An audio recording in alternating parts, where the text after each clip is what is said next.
Don't Worry Darling is directed by Olivia Wilde and is currently playing in theaters. Now look, I'm going to tell you straight up, dude. I just saw one of the trailers. I know there was like multiple trailers that came out, but the trailer I saw of this movie, dude, had me sold, alright?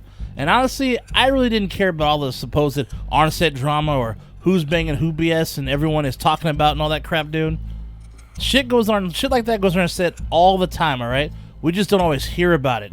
But anyway, so let's get to the movie. So I gotta give Florence Pugh all the credit in the world, dude, for doing the best she could with what she had to work with in this movie, okay?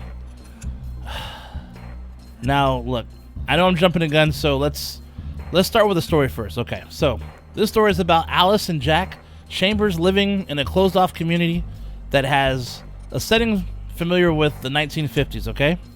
From the way they dress, their cars, how the women are stay-at-home wives, you know, and take care of the house and clean up and all that stuff, have dinner ready for the husband when he comes back home from work, that kind of stuff.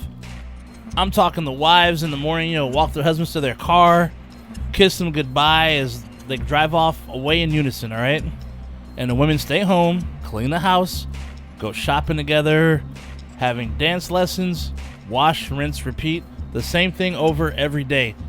Every day is exactly the same, like that Nine Inch Nails song says. But there's one rule. You are not allowed to leave town. That's it. Until this one day where one of the wives, she's claiming things aren't what they seem. Which brings up red flags to Alice, especially when this girl actually goes missing. And then Alice really starts questioning things. Starts to notice things and question things about what her husband really does for work.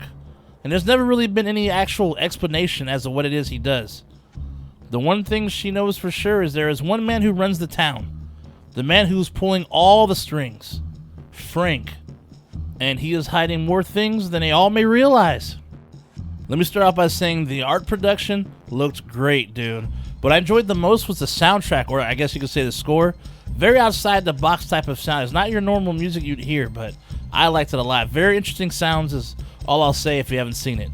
But the storyline felt like something I've seen before, with really no creative additions to make it feel different, to be honest with you.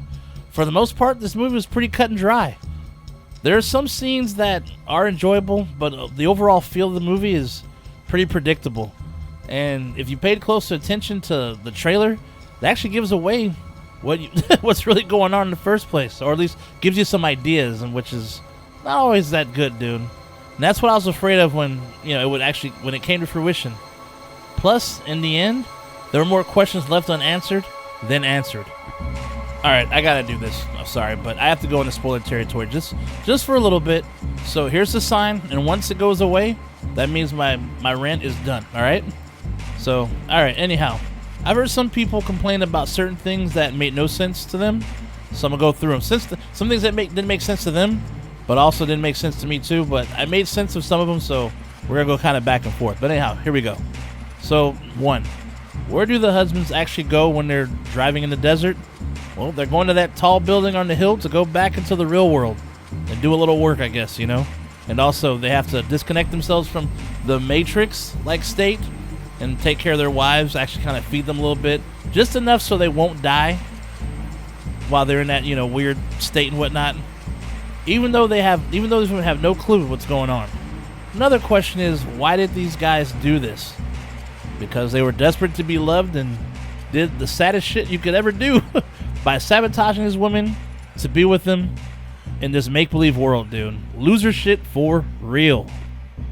Why did Alice have strange visions? Because it was part of her real life and saw glimpses of her own reality. Now, some questions I have.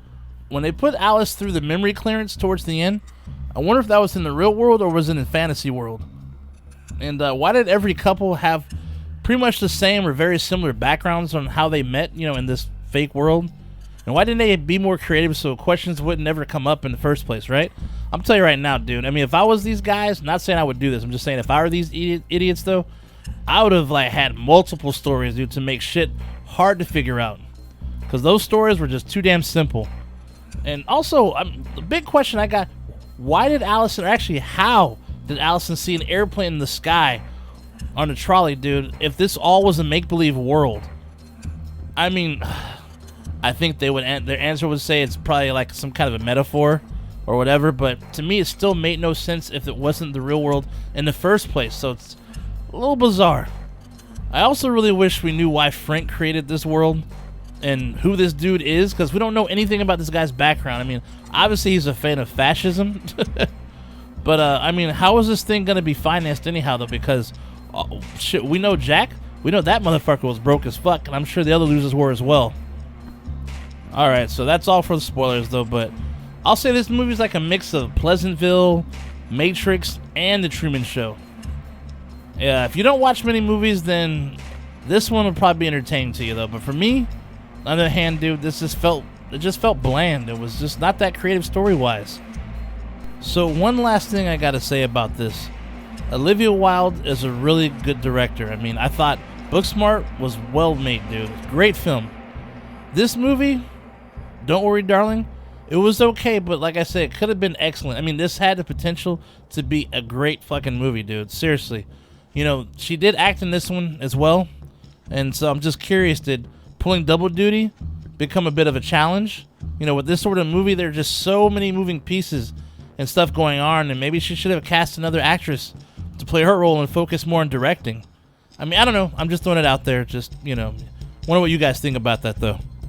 So I'll just say, watch this if you must, or if you don't have much else on your list to watch, you know. But, you know, that's about it, man, honestly, for this movie. But that's all for today.